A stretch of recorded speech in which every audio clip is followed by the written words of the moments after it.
Welcome everybody to History Lessons. Tonight we'll be talking about the 30th anniversary of Group Home's Living Proof. And tonight my special guest is none other than Little Dap. Thank you so much for joining me, Little Dap. Yes, sir. Thank you for having me. Thank you for having me. Thank you for having me, my brother. Absolutely. Before we talk about that monumental album, I want to take it back just a little bit and get a little history of Little Dap. How did you meet Guru and Premier?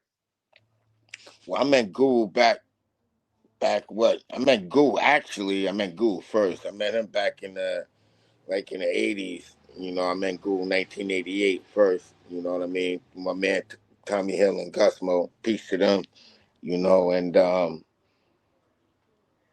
Guru used to come around back then. I guess he just graduated college and all that.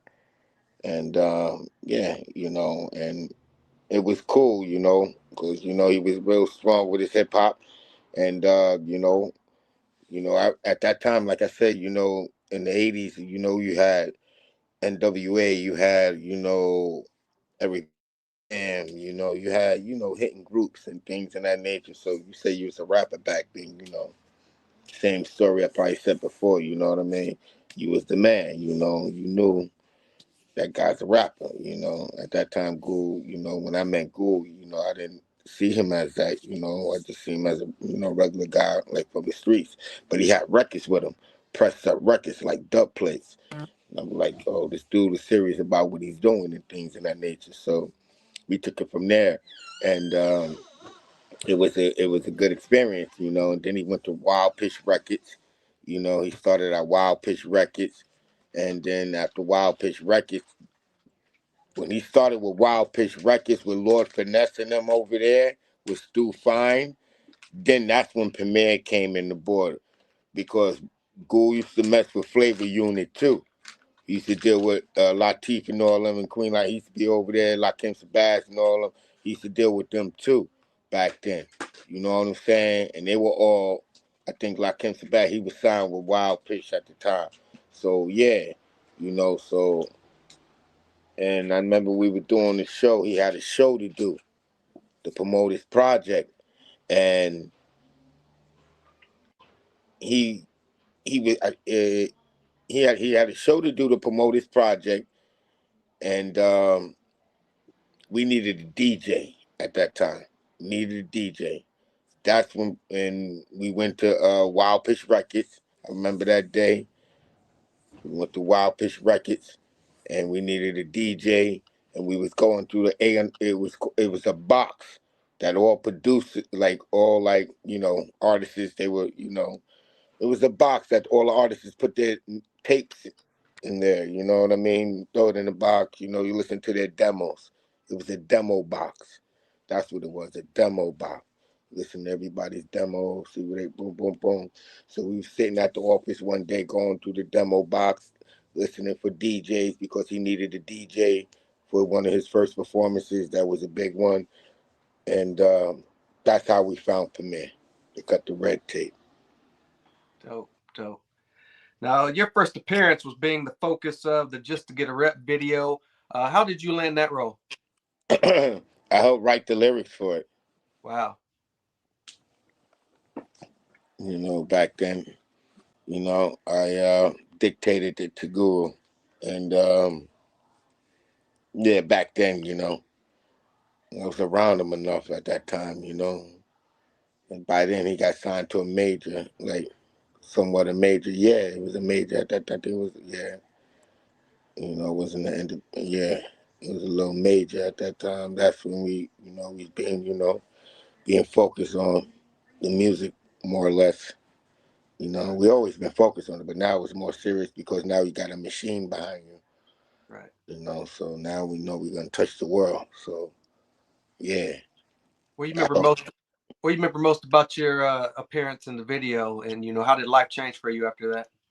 Oh, my man, Fat Five Freddy did the video. Oh, Piece of Fat Five Freddy, man. Fat Five Freddy did the video, yo. Word up back then. So it was dope. Good experience. Very good experience being around dope people. That era, we was hanging around Spike Lee. Peace out to my man Bradford Marcellus. We used to hang out with a lot of Yeah, that was the era, yo. That was the era. That was the era. Now, at what point did Melachi the Nutcracker come into play? Oh, he came into play because Ghoul called me up there he said this, he thought he was fucking crazy. Excuse my French at the time. You know what I mean? I'm like, I said, what the fuck's going on? I don't mean to be cursing, but, No, you good. You good. so he like, yo, I need you to come up here. He was at work. I'm acting out. He like, yo, I need you to come up here. I said, for what? He's like, yo, it's a dude. Every time I get off work, he's sitting in the hallway. You don't know if he's trying to do something. Back then it was the stick up era. So you don't know if a Nick, stick up kid or whatever. You on point. Back then, this the early '90s, this late '80s, early '90s. So it was a lot of that going on. You know what I'm saying? So Mel used to hang and post in front of this man's house, apartment, like, I would have thought the same thing too. I come home every night from work and seeing you post by my door. And I'd be like, and seeing you on the side of the staircase. I think you a stalker or something wrong with you. I'll be the same way too. Mind you, we live in buildings. You know what I'm saying? I'm always seeing you and like, I'm going to think something wrong with you. Or I'm going to start letting my loved ones in the building like, yo, what's up with this dude? Watch this, So that's what got Ghoul a little nervous. That's how Nutcracker got in the most. But he was just open off of Guru because he was a rapper and he lived in his neighborhood. And now I guess that was his best way to, get close to a rapper. Because he couldn't believe the rapper lived in his neighborhood and lived across the street from him. He couldn't believe that. In the hood. And he's watching this video probably on Video Music Box. You Right. understand? Right. Now, did you two form the group before Daily Operation in '92? I already had the name Group Home. Mel came later. It's always been Little Dap in the Group Home with Daily Operation. You hear it in the song. Now, with I'm the Man. About Right. to introduce Little Dap in the Group Home poem. I always had the poem. I put Mel. I am the group. I put Mel part of it. It's like Public Enemy. Right. Excuse Who my else? friend. Who else was a part of the group home at that time? Just me, because ain't nobody believing it. Mm. And, I held that on my back. You know what I mean? I started there. Ain't nobody believing. First of all, they thought it was crazy coming out with the name Group Home. Like, nobody want to hear nothing in the halfway house. Niggas we don't want to hear that shit. So I'm like, yeah, I kept it what it is, because everybody got a family member who been in the group home. I don't care who you are. Fuck you, you talk all that shit. You ain't grow up in Bel Air, nigga. Shut up. You come from the projects too, nigga. Group home. Nigga, you from the group home. Ain't gonna learn today. Talking about, I ain't come up for that. I grew up in the house. You grew up in the project. Shut up, nigga. You live in the same neighborhood. You came from the group home, nigga. You just had special privileges. That's it. You had a better counselor.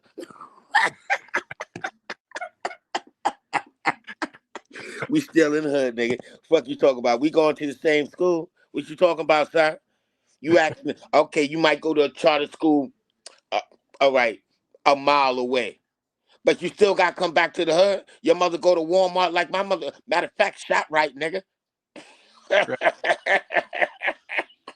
Fuck you talking about? Acting like you all rich because your mom's got a better job and y'all, you know how it is. We Right. live suburban side. I didn't grow up like nigga. You in the hood, nigga. Fuck you talking about? You grew up better than me, nigga. You better shut your ass up before I throw this liquor on you. Fuck you talking about, son? Excuse me, Frank. Nah, you good, bro. I'm just being open right now. You Yeah, got that's me what we on. ready. This content keep me up. I'll probably go for 12 hours. I got so much to talk about. No doubt. Boy, We talked a little bit about your parents on I'm the Man on Daily Operation. What do you remember most about that session with J. Rue? daily operation with J. Rue. Uh, how we, I mean, the way we did it, everybody came in different sections. I always do my shit quiet. I didn't have too many, like, I do my sessions quiet. I didn't really want a lot of people because I do my shit Rain Man style. So I didn't really want people in my sessions any way. So I was I like to do my sessions quiet because I don't write my lyrics. Mm, All the group home music, I don't write that. I never wrote that music. right. You know, when we was in the studio, we used to be in the studio with Nas, Biggie, and all that. Me and Big just be looking at one another you wrote something? R.I.P. But I'm like, nah, I ain't write nothing, son. He's like, me either. I'm like, so you like me? He said, yeah, nigga, we the same. We just listen, just play the music. Play the music. That's it. That's how we used to. I mean, I'm not the only one like that. And then I remember one time I'm in the session, right? Hold on. Let No me tell doubt. you the session. All right. Tell you this one. Hold on, son. Yep. Hold on for the Yep. G. Hold on for the G. I like this live new shit. This the new shit. I'm about to get my podcast popping, son. Like this, you can be you. You know what I like about this new live podcast shit? You can be you. You ain't got to worry about the cameras and people around you, and you Right. know, and you got to be perfect and act a certain way. Yeah. Stand up, be in your pop, and be on your motherfucker. What they say? You know, you got to be on your best behavior type shit. I'm Right. like, fuck this. Excuse my French Are you again. man, raw and uncut? That's what I'm saying. You know what I'm saying? Because I couldn't curse. I couldn't say certain things for certain interviews. Couldn't do so etiquette. You got to be in your etiquette. Like they raised us kind of different coming in this game, kid, when we were young. You know. Right. 2 years later, you ended up on Hard to Earn on Speak Your Clout again with J. Rue. What do you remember most about '94 is Hard to Earn? That was a beautiful year. That was a good year. Come on, I was telling my nigga Biggie, all of us used to be hanging on the porch, hanging outside, smoking to the blunts. Yeah, I was 93, 94, like, you know, especially with Superstar. That was my baby.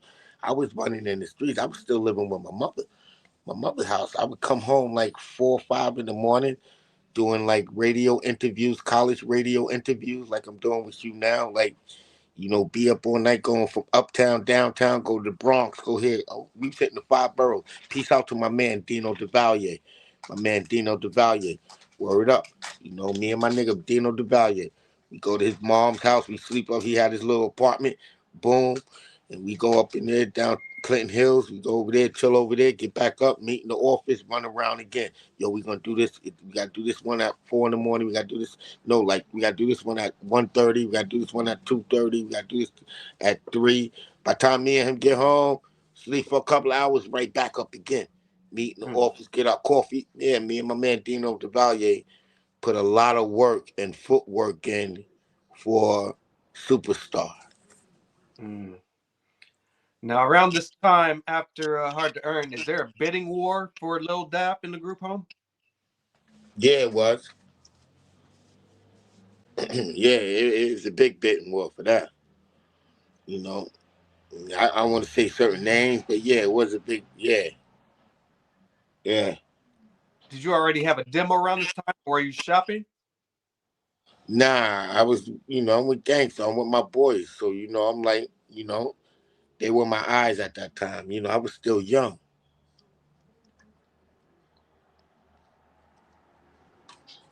I was still young at that time, so they were my eyes as far as pitching these deals and, payday records, Patrick, peace out to Patrick. He was cool, Patrick, but, you know how things go, money start coming in, everybody start forgetting. So I don't want to get too deep into that. Right. What was it about Payday that you guys ended up signing over there? Wow, that was too close to home. Like I said, I don't really. I want to get into it, but I really don't because it was too close to home, and it was like a lot of conflict of interest and a Right. lot of monies. It's like going to the laundromat. You know, Right. so Now, and what I point? wish I wish it not I wish it didn't happen like that. I wish everybody walked away because we all came through the pain. We all walked this walk together and came through the pain together. We should be able to walk away with a piece of this pie to be able to take care of our loved ones and things like that because we walked this pain together. So to see everybody walk away with less of a pie. To me, that's not right. The only thing I can do in that type of situation, walk away, either pray about it, get your lawyers. If not, just walk away and just now you learn of your mistakes. Right. You Uh, learn. you talked about Superstar being your baby. What do you remember most when that hit the streets in late '94? It was probably I already knew it was gonna blow up because, like I said, me and my man Dino DeValier was putting the work in. We was running around. We was up while people was sleeping in the bed and sleeping and going to sleep. We was up 3, 4 in the morning, promoting, straight promoting, like literally hitting college radio station. Dot dot dot dot dot. I'm sleeping on the train. Me and him falling asleep on it, boom, getting it done. So, yeah, we put that work in. Yeah, yeah. That running around work pays off, you know. It pays off. We Right. was running around a lot of college radios, and not college radios, just the streets, running around hitting everybody, trying to give them that record, even if they liked it or not. We dropped it off. Okay, if they liked it or not, we dropped it off, and that's what we did. I guess they got tired of seeing us, so the record spoke for itself. Right. What do you remember most about that video shoot? It was our first time and touching the world, and it was a good vibe because we get a chance to touch, like I said, touch the world with our video now. Now they get to see us, our visual. Now they really get to feel our pain through visual. So that was cool. That was cool. You know, that was cool. Right. What kind of discussions did you and Primo and Melachi have as far as the direction and concept of Living Proof? Living Proof, I helped kind of produce that whip permit, on the production side a little bit, and we came together on that, in the studio, when it was as far as like putting Living Proof, the production side together, me and Premier with the Living Proof album, me and Premier banged heads on that. It wasn't really too much of Mel. Mel was like the third party as far as, okay, this is what we rolling with. Boom, you like it. Boom, yeah, But as far as the structure and putting it together, there's more spirituality behind the scene, but more street shit, excuse my French, street things too. But it was just the right parties. It's like playing chess. It was just the right parties there, for this structure, for this project, because I didn't have everybody around me. They didn't believe in it. They didn't believe it was going to pop off. They didn't believe in that it can work. It was more me push, because me being around them and like, nah, y'all gonna hear what I got to hear. I helped out. Come on, I helped out. It's time for Dappy Dap now. Oh no, no, no!